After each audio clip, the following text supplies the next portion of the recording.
Hey everyone, it's your girl Wahida. I'm here with Mahfuza at Unofficial Therapy.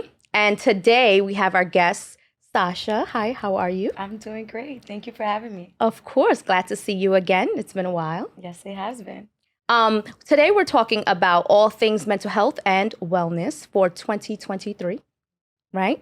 We're talking about the vision that we all have for this year, 2023, right? And wellness has a lot to do with that. We're interested in knowing, what is your vision for 2023? 2023, I want to be more intentional. So everything I do, I want it to make sense. I want it to, I just want to give it my all. I want to focus on that. I don't want to get sidetracked. I do have goals that I want to hit for this year. And one of them is being more vocal and sharing my story. I feel like when it comes to giving advice, I'm really good at giving my friends advice and people that I love and just random people. Mm-hmm. I'm a really good advice giver. Okay. So this year I felt like, you know what? Let me be more vocal. Let me do more interviews. Let me do more things to help the people. That's beautiful. And share your story through your experience. Yes. Which is so meaningful. Yeah, and it's important to say those things, right? Because sometimes you don't know who's watching and who needs it. And who's listening. Correct. And who can relate to what you have to share, right? Yeah. So my motto is always, well, if you're well, right, then you can do well and you can really impact others, right? But it starts with you. So we want to talk a little bit about how a beautiful woman like yourself maintains that beauty, right? In an industry that is not always very beautiful. You said it correctly. And I say that because, I have known you for a long time, over 10 years, and we've seen each other at different places. And obviously, that transition might have had some impact on you, right? Yes, it did, actually. I was bartending, doing that whole thing. So you started as a bartender? You were a bartender? Yeah. So I originally started as a professional salsa dancer. So I did that for a few years. And then I went on to the movie. Before I went to the movies, I did magazines and the music videos. Mm-hmm. So that was a whole experience. And then I did a movie with 50 Cent called Before I Self-Destruct that came out in 2009 where I played the lead role of Princess. I remember that. Yes. That was fire. Thank you. And it's crazy because it's like when you do something like that at a very young age, and if you don't blow up, you're like, okay, I got to get back to that. So right now, I'm getting back to that. So for some time, again, like I said, I did the music videos, I did the magazines, I did the movie, then I did 2 seasons of Wildin' Out with Nick Cannon, and then I was bartending, the Startenders, that whole movement. And then I was the first one to leave. And I just knew that production was going to be the next wave. So while everyone was still stuck in the bartending and getting the money, which was very important, right? I was able to, buy a nice car and have a nice place. But I also knew that money was so good that a lot of girls don't leave. So then 10 years later, you're like older now and still there. And then now when you want to transition to something else, it's going to be hard because when you go from a job that pays you thousands per night. Correct. Mm-hmm. And there's no limit, right? So you can make 20 grand a night, 40 grand a night. That's amazing. I know girls that make that, but you could get sidetracked with all of that. And, you could stay there because you're making the good money. And then all these years pass and you really didn't do nothing but just work and make money. So I didn't want that. And like I said, I knew that the production business was gonna boom. So I just decided to create my own production company. So in 2016, I left Starlets. With the money I had saved, I opened up my production company. And yeah, then And I, it's been I, good I ever got in since. that space, you know. I know that you mentioned starlets. Let's talk a little bit about that. Let's just circle back to that for a second. So, what advice do you have for people that are really intrigued by that lifestyle? Because I do see, like, working as regular jobs. A lot of my, girlfriends or coworkers are like, oh, I could just go to starlets right now and be making, 3 times this, 5 times this. And I myself was a bartender at one point. Then I went back to grad school, and I just never was fascinated by it. The money was good, but it was like kind of like you were selling your soul a little bit. That's what it felt like. And in a way, it kind of spoils you, right? Because you go from, like, I mean, before all of us had whatever jobs we have, right? Correct. So before I was making the money at Starlets, I had regular jobs as a Correct. secretary or whatever. So Yes. I know what it is to make a certain kind of money, and then I know what it is to work in the nightlife, and there's no limit to that. Correct. And So nightlife that's is lucrative. correct. Very lucrative. So, when you leave the nightlife and you go back to the real world, that's where it hits you at. And that's where the advice that I would give the women comes in, because like I said, a lot of women, they'll stay in the business, 10 years, 15 years has passed by.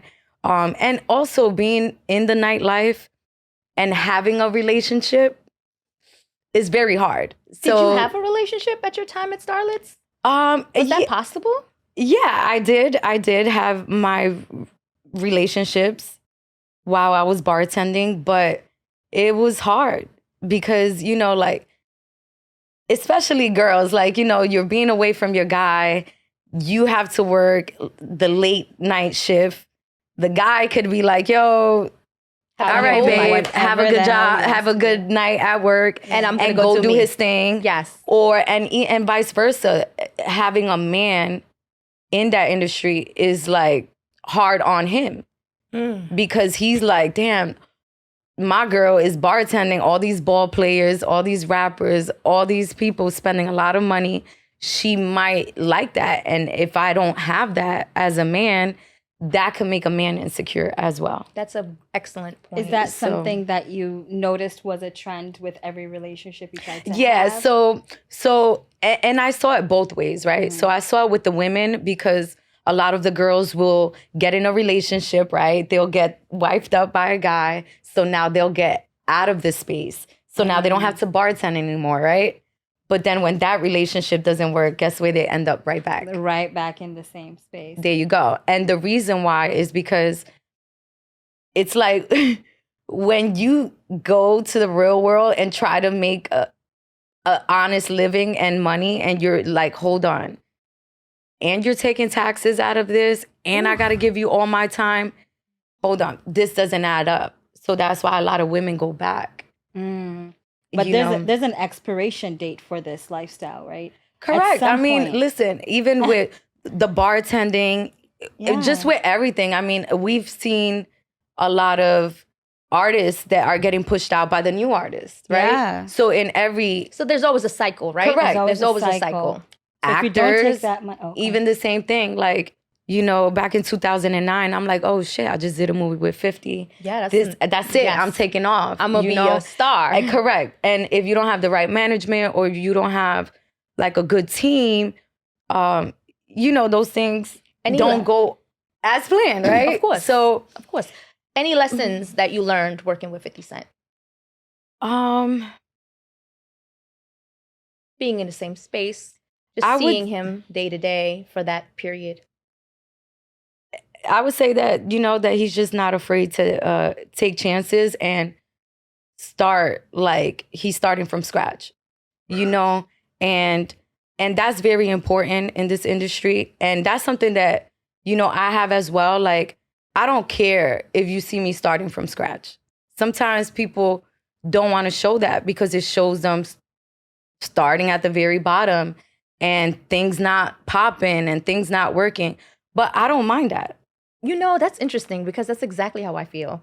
I'm more interested in the creation process and like the love of it and the art of it all versus the outcome. Because for me, I feel like the outcome's gonna happen. It's with consistency, it always Correct. happens. But I love the part of just having that grind and that like you just want it so bad. So you're like, I gotta work on me to make sure I make it, And to be honest, a lot of times what veers people away from the outcome is not loving the process. Yeah. So gotta love the process. And there was someone who said recently, one of the podcasts, someone was talking about how when we work towards outcomes, what happens is that win lasts 20, 30 minutes, say even 20, 30 days, right? So you're like, I want a Mercedes Benz. I mean, after a while, the value of that diminishes. You've been driving your Benz and you're like, okay. But then if you're in love with the process, once you get the Benz, you're on to the next process and on to the next process. So you're not driven by this outcome, but it's not even about the drive. It's about the fall if the outcome doesn't happen when you want it to, how you lose motivation. Yeah. So to your point, the process is really, heaven is in the process. Correct. Yeah. Absolutely. I agree with you. Yeah. And I'm actually there now because a lot of people are like, girl, you should be on Power. You should be on this. You should be on that. And I'm like, I'm working. And who's I'm working saying it can't be, right? Because the doors are always open. The possibilities are always there. Yeah. And like you said, as long as you're working on you and you're working on your craft, that's going to happen. You're exactly where you should be. And you're right on time. Wahida and I, we were talking when we were first conceptualizing this podcast. And I remember Wahida mentioned, I should have done this years ago. And I said, no, you should have done it right now. Yeah. Because this is the alignment of how the universe works and how it conspires to get you what you want. A lot of times, no matter how much you want to dictate timing, it actually happens when it's supposed to happen.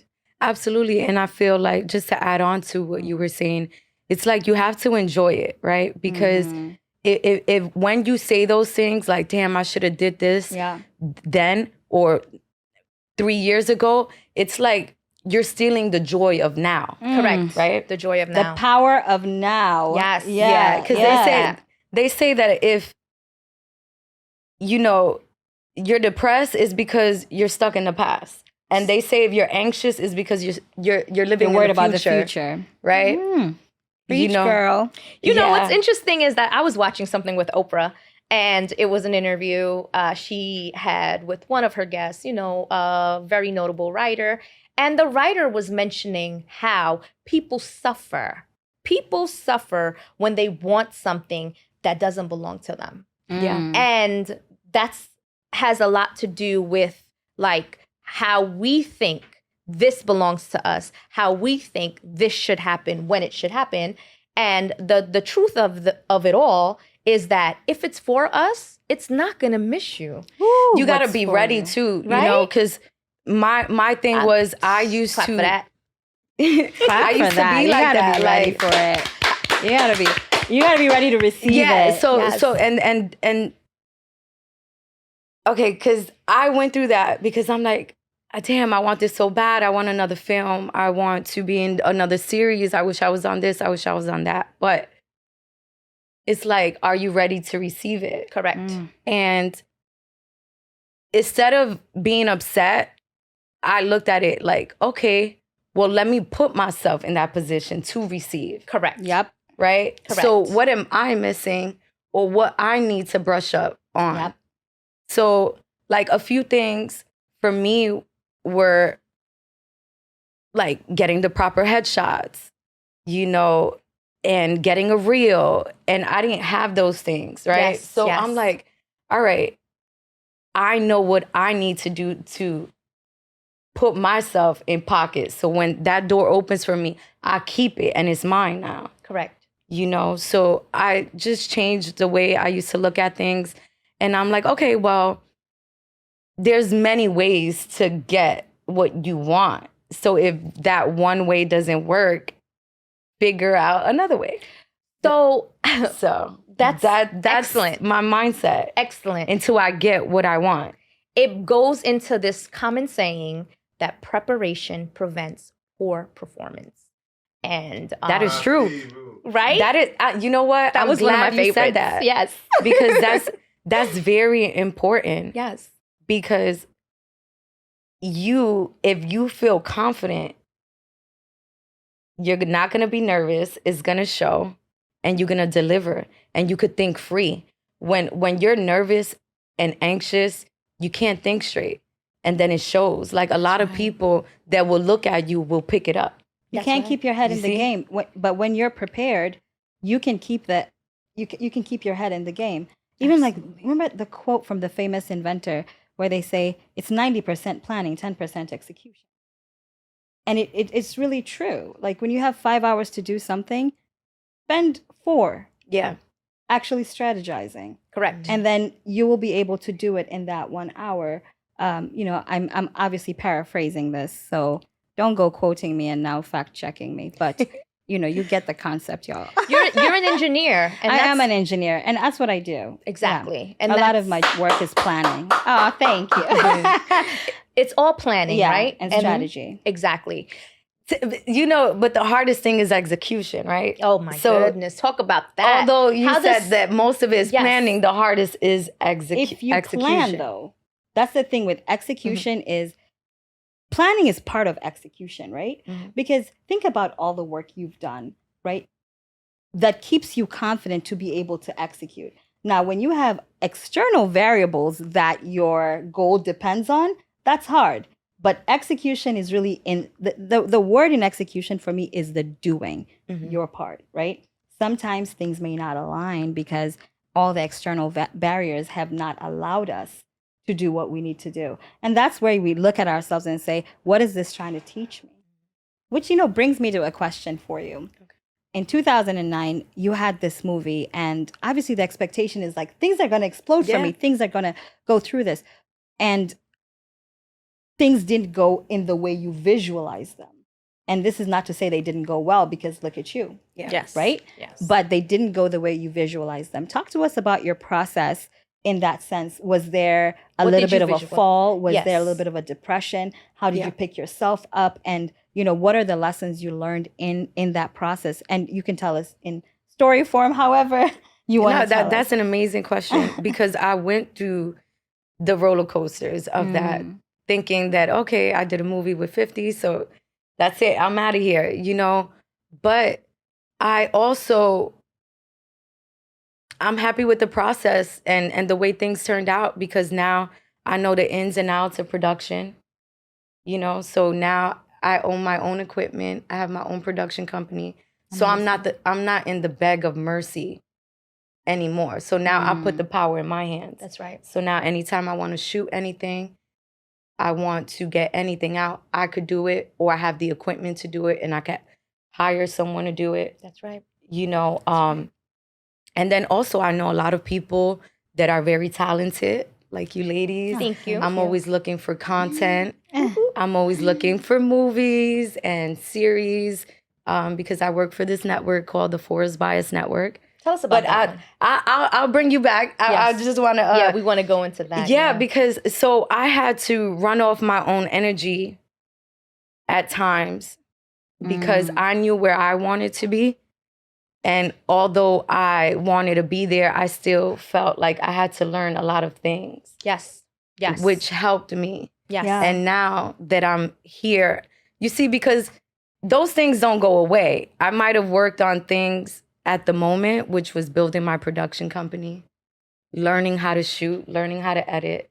So these are things that although I kind of veered off my path, it still helped me and empowered me and actually made me a little bit stronger. Because now when I come back, I'm in front of the camera, but I have my production company. I could shoot.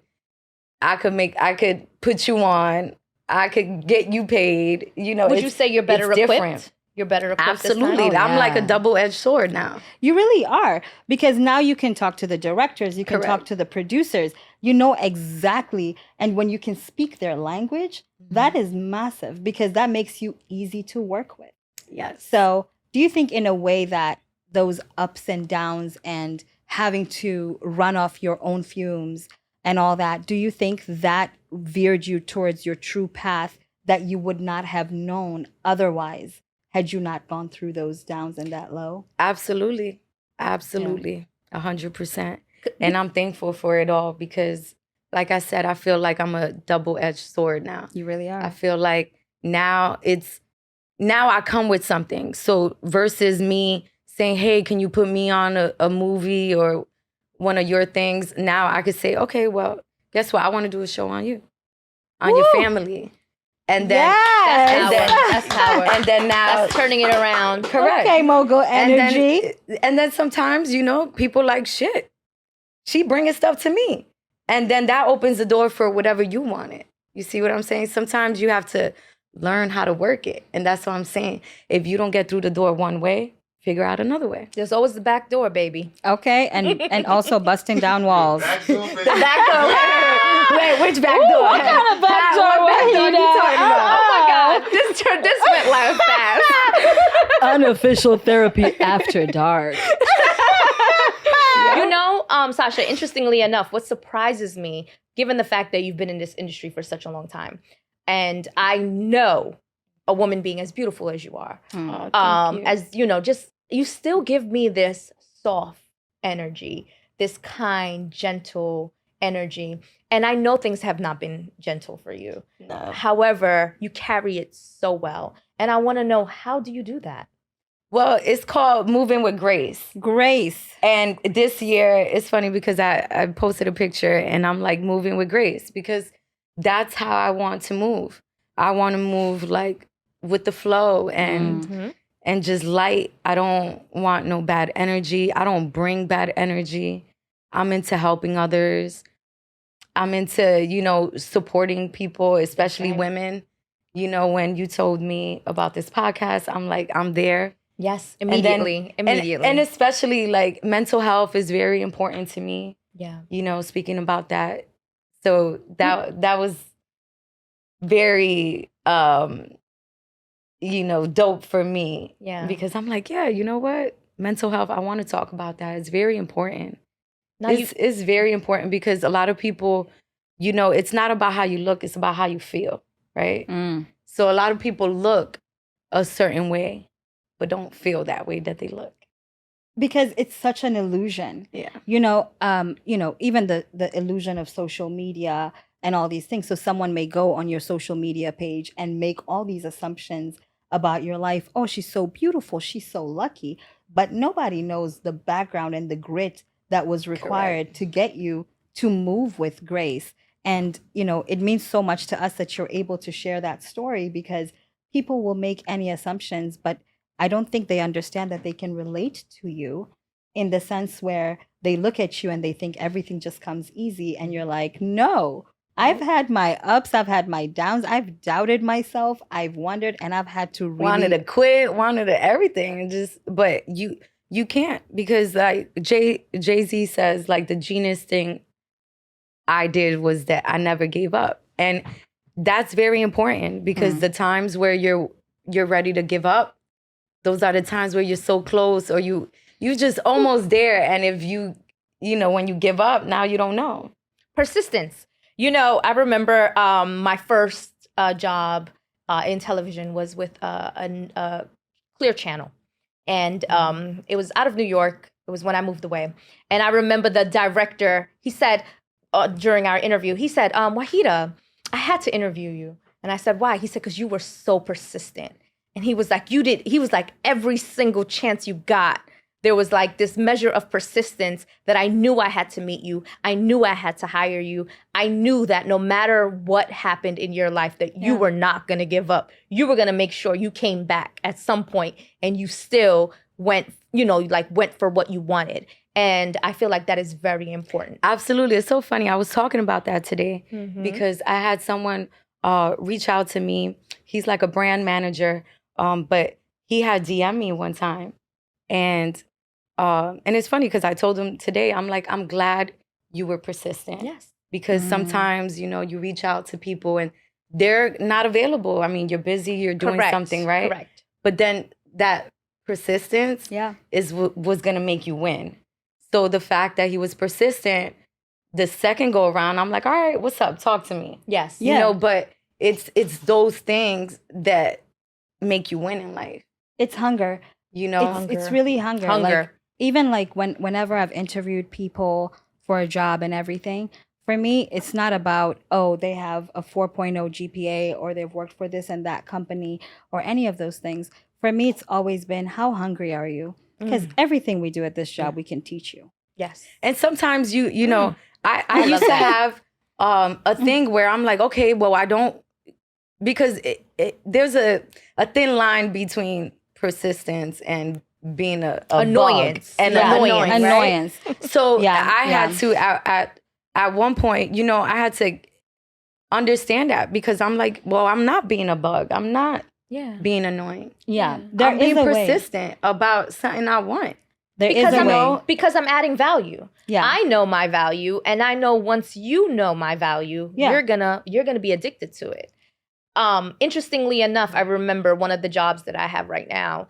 I interviewed for it and I did not get chosen. And it was like in my mind's eye at the time, I was like, I need this job. I'm gonna do this, this, and that once I get there.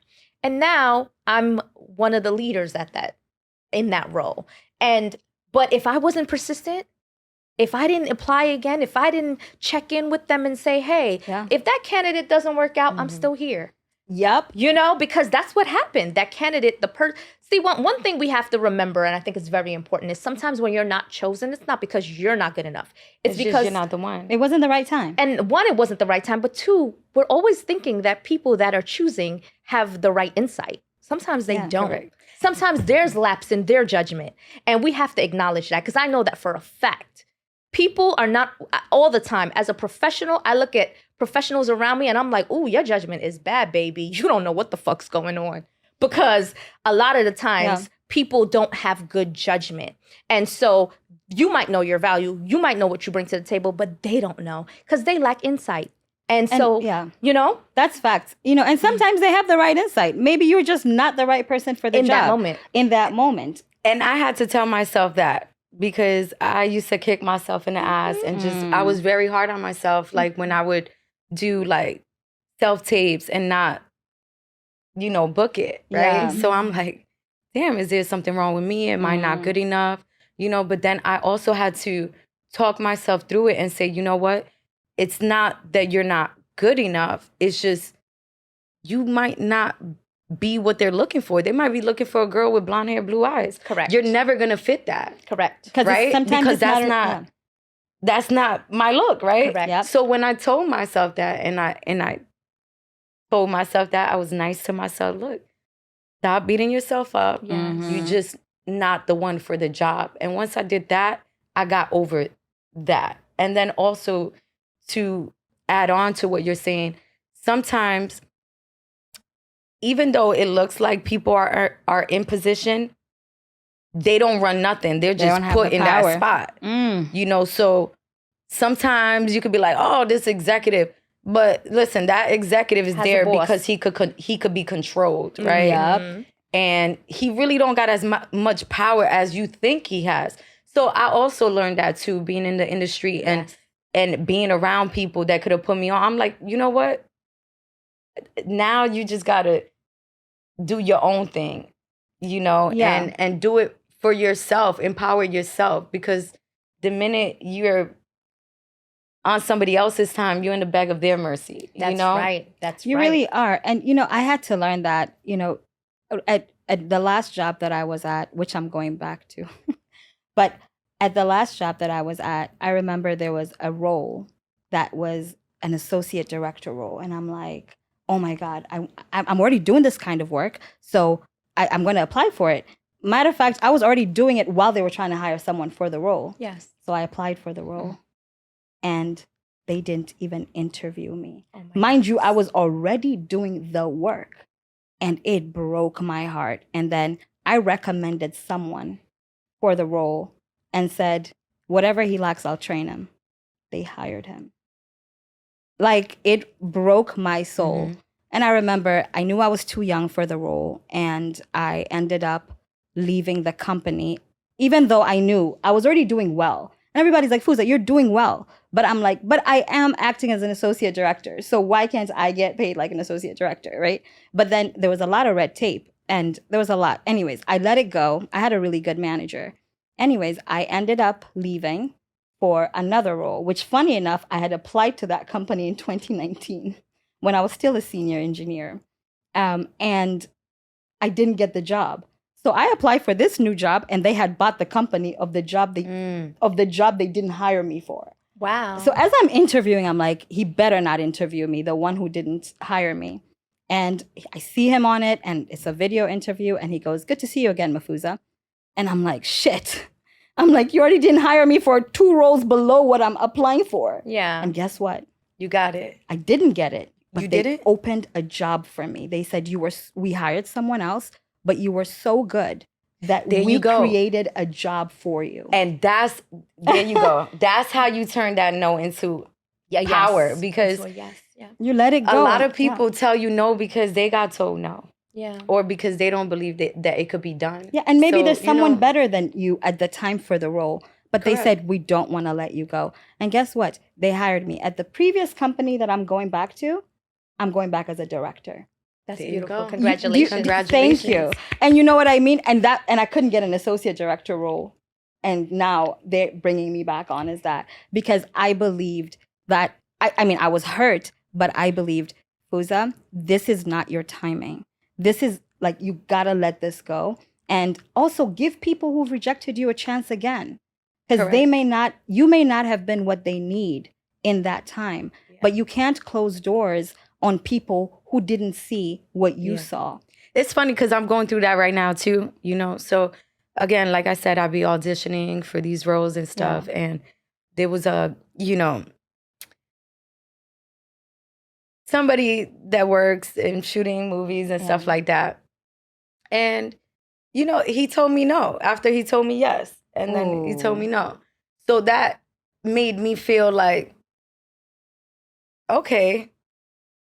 But you know what? Now it's just going to put that fire in me. So now I'm creating my own series. Amazing. And now I'm going to star in it. You know what I'm saying? So that's why when people tell you no, you just figure out other ways to get it done. Because just because you telling me no.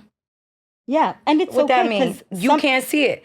And in my mind, I'm like, all right, no problem. You telling me no now.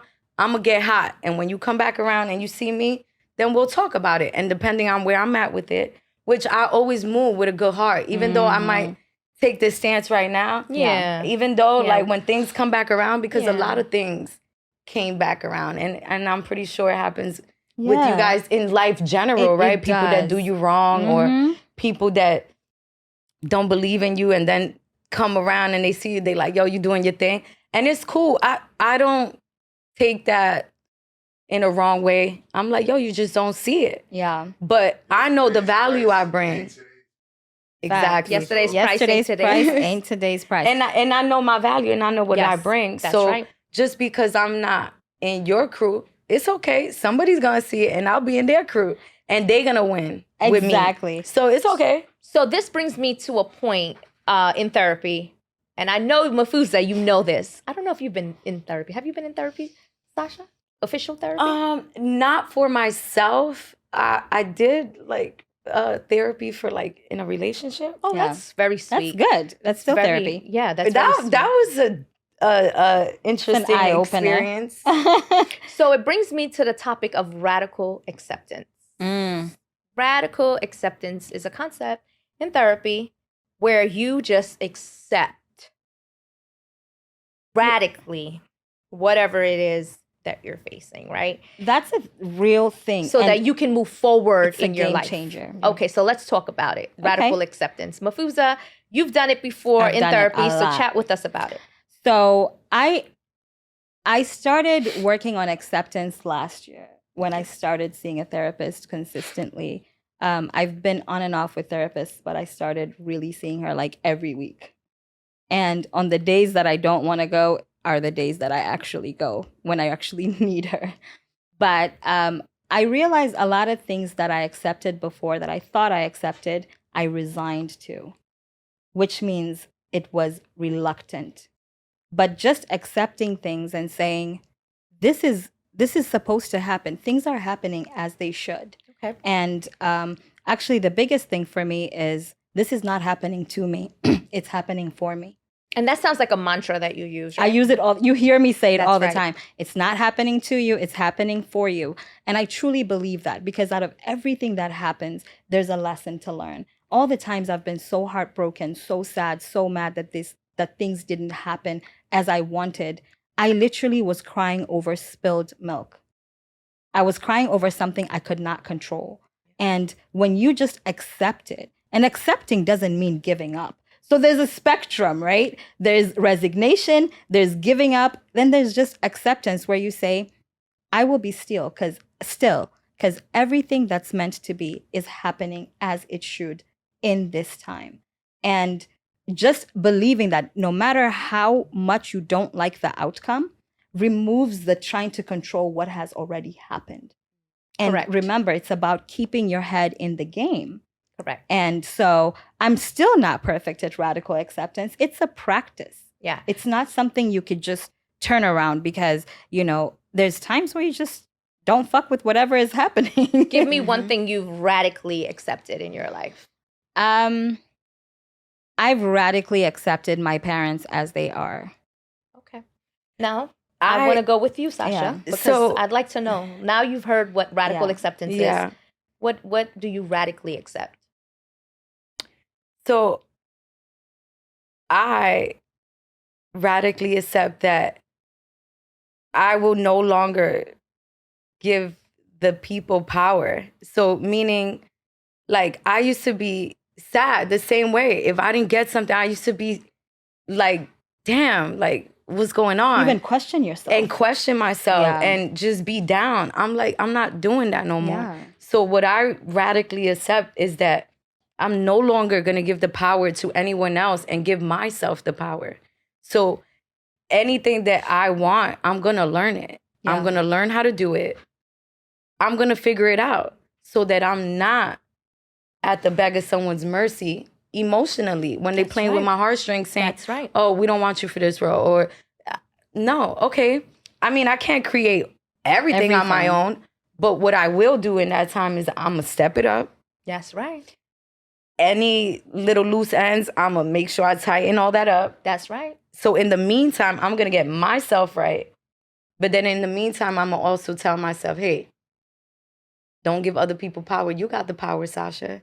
Anything you want to do, learn how to do it. That's right. Find a way to do it.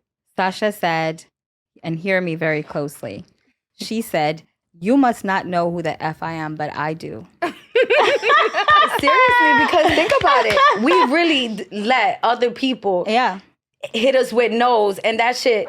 Look, one thing that I hate is someone who breaks people's spirit. I'm I not into know. breaking people's At spirit. all. Ever. And a lot of people do that. Yeah. And, those people will have you years thinking that you ain't Yeah. enough or, yo, I ain't that dope when you really are. When you really are. You know what I'm saying? Yeah. So I want to be around people that want to be around me, not that that tolerate me.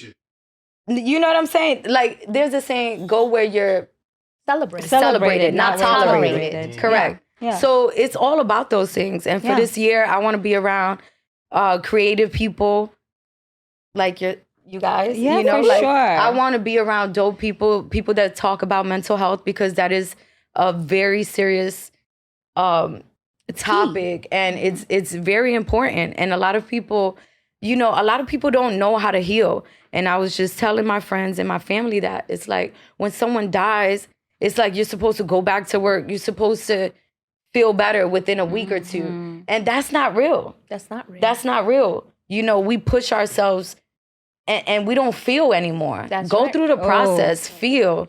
Girl, Give yourself why the are you time that you preaching? need. That's Like my grandma passed away like 2 months ago. And to be honest, like that was the hardest loss for me. I've lost friends and stuff like that. And that was hard. But, no one teaches you how to deal with How that. to And grieve. randomly, Like, you'll think about that person and you'll cry, and it's okay. Yeah. And that's okay. And It is so it's all right. okay. And people feel like, yo, you're supposed to get over that. You're supposed to go back to work. No, give yourself the time you need. Yeah. Don't rush it. You know, and a lot of people are going through things. Like I said, it's important how you feel, not how you look. Yo. So that touches on something very. Before very, you go on, what is something you radically accepted? something Wahida radically Yes. accepts is that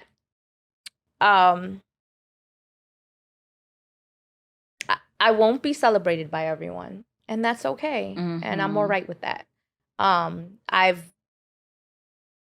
In my life, I think I've spent so much time people pleasing and caring about everyone in the room and making sure people feel heard. It's always been my thing. Like, I want to make you feel good. I want to make you feel happy the same way I feel when I'm around you. And I radically accept that sometimes people don't want to feel those things and that they might push you away, and that's okay. Because I'm always like, wow, why wouldn't they want to be around me? Why Yeah. wouldn't they celebrate me as I celebrate them? But that's okay if they don't, you know? And that's something it's taking me some time to radically accept. What has been your toughest lesson that you have had to go through things over and over again? To the point that you're like, universe, I have learned. Please do not put me through this lesson Okay. one more again. There's no shortcuts. There's no shortcuts. You know, like, I would sometimes be like, okay, there's an easier way to do this. And that's cool. Like, the easy way stuff is cool. But when you really want to keep something and be the best in that position, you got to know the ins and outs. There's no way around it. You know, the more you know about whatever situation you're in, if you're in production, the more you educate yourself, the stronger you are. The more people can't take you off that spot. That's right. Mhm. You get what I'm saying? Absolutely. So, Good lesson. yeah. That That's a is, really good and you know, lesson. I want to ask you this. You're very beautiful, Thank you. and is this something where sometimes you feel like people do not see the depth in you Yeah. because they're so focused on your beauty, and Yeah. how does that impact That's why you? I have to work harder.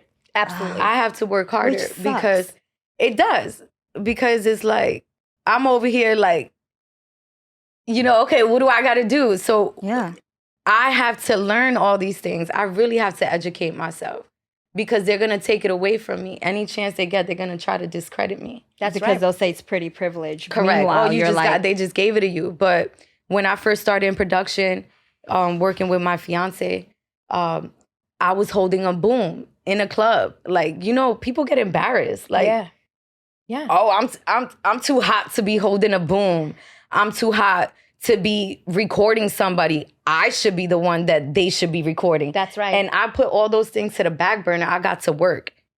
And I got to work. Yes. You know what I'm saying? So to be a part of something that was more important, an agenda that was more important than just you selling yourself. And I didn't care about how I looked. Correct. You see, like I said, it was the work. You wanted to get the work done. Correct. And what I kept in mind is like, you know, all of this is just gonna benefit me.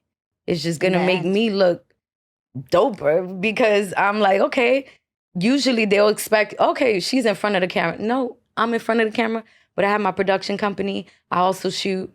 And, you know, just going into the production side, you know, I work for the Forest Bias Network. Yes. And I'm a showrunner and executive producer. I shot a show with Saucy Santana that's getting ready to release this year. Tell us about this. I love me some Saucy. Yes. Yes. Shout out to him. Yes. He's so cute. So I adorable. love him. Yes, So Saucy is amazing, funny, charismatic, I'm sure. super talented. That was just such a fun show to work on. Oh my goodness. So What's tell the us about it. premise? So what's what can you talk about? And Well, basically it's like we follow him and, you know, we get to know a little bit more about him, get him in the studio. You get to see him making the, you know, the big hit records. Oh, wow. And you get to see him like doing like a fashion show and working with all these big name brands and just being saucy. We went to his hometown of Perry, Florida, We got to meet his family. Wow. So it's pretty dope, and I'm excited. So I got to work on that. And going back to the acting, guess what? Your girl's back on. Whoop, woo! So over the summer, I was in Belize for 2 Beautiful. weeks. Oh my God. Yes, I was So in Belize. gorgeous. Yes, beautiful. I was in Belize shooting for a horror film. It comes out in October on BET Plus. Amazing. Yes. I'm happy So for you know you. what? Thank you. And Yes. I'm happy. And all I want to do is just put in the work. That's all I want to do. I just want to put in the work because now I feel like I understand the whole game now. I feel like when I came in, I came in from being the model chick and, you know, doing the videos and, you know, just in that space. But what I did was during that time, I was one of those girls that absorbed everything. Yeah. You know, and I understand how the game goes now. And I will no longer let that win. I'm winning. I'm going to use Yes. everything that I learned for my benefit. And I'm going to use all the connects that I've made for my benefit. And I don't mean my benefit, just my benefit, because I'm open to even exchange. Of course. Yes. You know what I'm saying? Like, if this helps And putting you, people it helps on. me, it helps us. Yes. Correct. You know? Because so- you've positioned yourself to be able to have those, to be in the tables, to have Correct. those conversations. And I pride myself on that, to be honest, because, like, I like to be in those rooms. Mhm. The elephant in the I room. like to be with the strong, heavy hitters, the people that write the checks. And I like to be in those rooms. And that's how come I know these people. I'm sharp. I know business. And I like that. That You're a I threat. didn't just go into a room and just be that chick. Like, I was listening to the conversations. I was understanding how things work. Like when my fiance gets on his calls and business calls, I'm listening. Oh, you're here like, okay. I'm listening. I'm like, okay, so OTT. All right, I know what that means. Over the top plat. Okay. Okay. AOD, AVOD. Okay. Like I'm learning The language, subscription based. yes. I'm learning how I'm learning. And I'm just like, I love that I'm learning because it just makes me stronger. Of course. You know? Elephant in a room. We see this huge rock on your finger. So let's talk about that. You are Ooh. engaged. Oh my God. Congratulations. Thank you So so much. it sounds like we always talk about relationships. You're not single. You are taken. How long has this relationship been happening? So I'm going on 5 years. That's beautiful. Yeah. And I just got engaged last year. So this year, Congrats. thank you It's so a much. lovely ring. Thank you. Thank you. He did great. He did amazing. amazing. He did amazing. He did a good job. So 4 years of dating. Yeah. What is your suggestion for women that are looking to be married, right? How long should you be dating? When should you require like the next step or the next elevation in the relationship? Like what are some things that you can give us, some pointers? Or how you prepare yourself to Even be a wife. be in a position to be in a relationship where your fiance obviously sees a great benefit in sharing life with you. Yes. So honestly, you have to be in the position to want that, right? So prior to me meeting him, I was 28 when I met him. And I wasn't there yet. I was still growing. I was still learning. And I understood that that's where I was at, right? But at that moment, I'm like, okay, if I keep running around, I don't want to get used and abused. You know what I'm That's saying? right. That's right. Not saying and that that's I big was in the running industry. around like that. Yeah. I'm just saying like The the more you potential. out there, the Yes. bigger the probability of you just Yeah. being Of with meeting the this person wrong or whatever. people. Exactly. No matter right? how wholesome you are, Mhm. you could be put in that position to just, feel like nothing's working. Yeah. Yeah, yeah. And then also being in the industry and just being around a lot of men that had the power, but then they want to talk to you. I'm like, look, no. If I'm going to find that, I'm going to find it in my partner. Yeah. You know, I know the qualities and things that I like in Tell a us some partner. qualities. Most important. Like I like a man. I like a man that's gonna hold things down. So and- definitely leadership skills is big, right? yeah, and teach me, right? Okay. Because I like to be taught. Yeah. Teach me. I want to be great. You I know- want to be like dope. I want Yeah. to be Bonnie and Clyde. Teach me. I love that. So we could both be successful and You're Dope. Latina. We Yes. know that. Puerto So- Rican. Puerto Rican, beautiful. Thank you. Puerto Rican. Boricua. They say Puerto Ricans are like the most beautiful people in the world. Oh, okay. I'll take that. I think they're among the many beautiful faces in the world. But interestingly enough, Latin women are, taught to take care of everyone, Yeah. and then take care of themselves, right? And I'm sure at some point you were like that in your relationships where you took care of your partner and really might have not taken care of yourself. Talk about that. Yeah. See, that is very important because a lot of women do get into that space. Like, we're taught that at a very young age, Very. right? So to be I still, nurturers. and to cook and clean, and I do that all the time. And, but he's worth me doing that That's for, right. right? And then, two, I'm like, even if I get tired, I'm like, okay, what am I trying to establish here? I want to get married. I want to take things to the next level. So when you do those things, the next level is required from you, That's right? So that's what separates the young lady from a woman, That's right. right? Because you could play around, you could have fun, you could argue with a guy and think it's cute. That's cool, right? Until it ain't cool no more. That's right. Until you want a man that's gonna hold things down, that's gonna, like just Allow you to be in your soft space. Allow you to be in correct. your feminine energy. correct, Yeah. correct. And Because a lot of he times, made you feel safe. yeah, and a lot of times we have so much on our plate that when you find a man that could alleviate that and let you think freely and move freely to make those, moves that you've always wanted to make, That's right. that's dope too. That's But you got to find the right partner. Yeah. But even that is tricky too because, like I work with my fiance, so that could be a lot too. Like, we're always together and then we work together. It could be a little bit much. How do you balance that? How do you manage that? Sometimes, I just won't go to certain shoots. I'll just let him like, all right, you do your thing, which is fine. And I've been learning how to, find a balance because while he does what he has to do, I'll go do what I have to do. That's right. That space is so important. Yeah, You got to have space, right? absolutely. It is. I feel like personally, when it comes down to relationships, I'm gonna be Oprah and I need a Stedman. Okay. That's just what it is, right? So So, it's okay. like, come on. I don't want to put him in the back burner because he's But Stedman is not a in the boss. back. He's not. right. He's Stedman is a boss. That's the thing that right. people don't Yeah. understand. Yeah. He just lets Oprah be. Correct. Right? And so that has always been an iconic relationship that I love.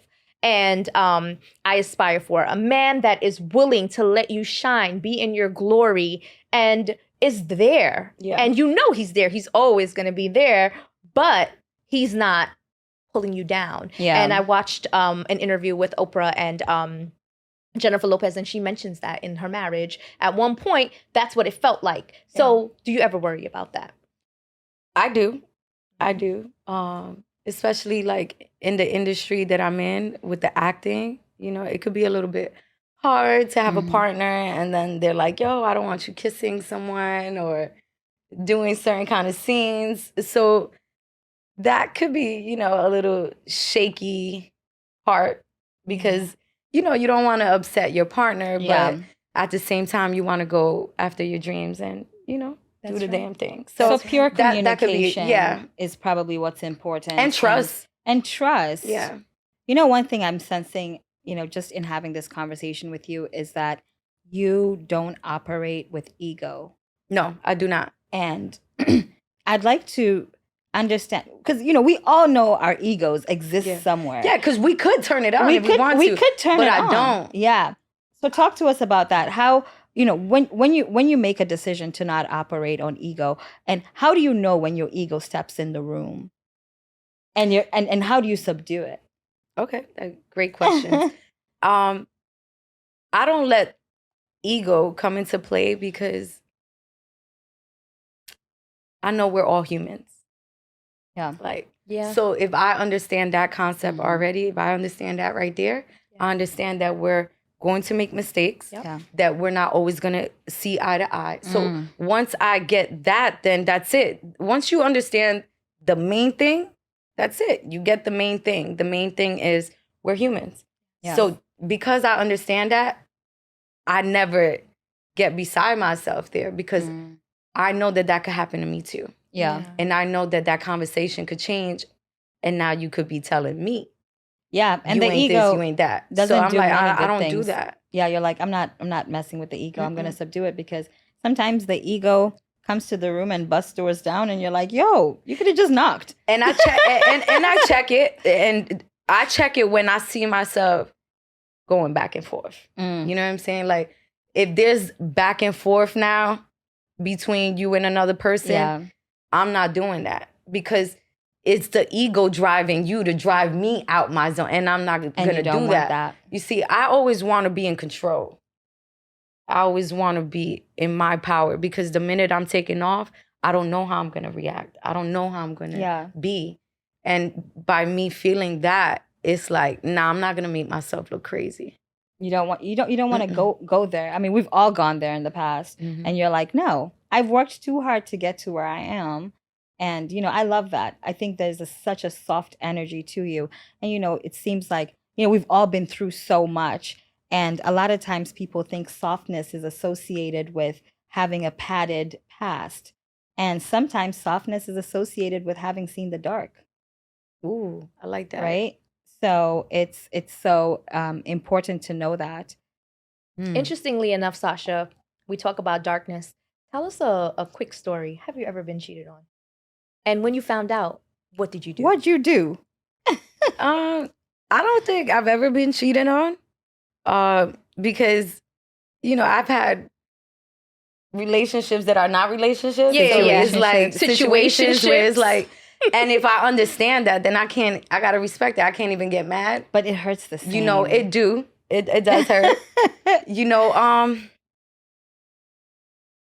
But yeah, no, I mean, there's things that's happened. Yeah. But it's like, I can't really be mad at it, because Sounds like it's an even playing field. Like, I'm a fair person. sounds like Sasha's a little player, but you're not no more because you got the ring. listen, But listen. Sasha's a G a little bit. No, you know what it is? Sasha understands the game. Yeah, Sasha That's what said, it is. you guys are not about to break Listen. my soul. That's right. Over shit that you guys do regularly. You're not. I prayed. I've been just like, I don't know, man. You're in a good space, my darling. Thank you are you. in a really Thank good space. You really are. I mean, just Thank even you.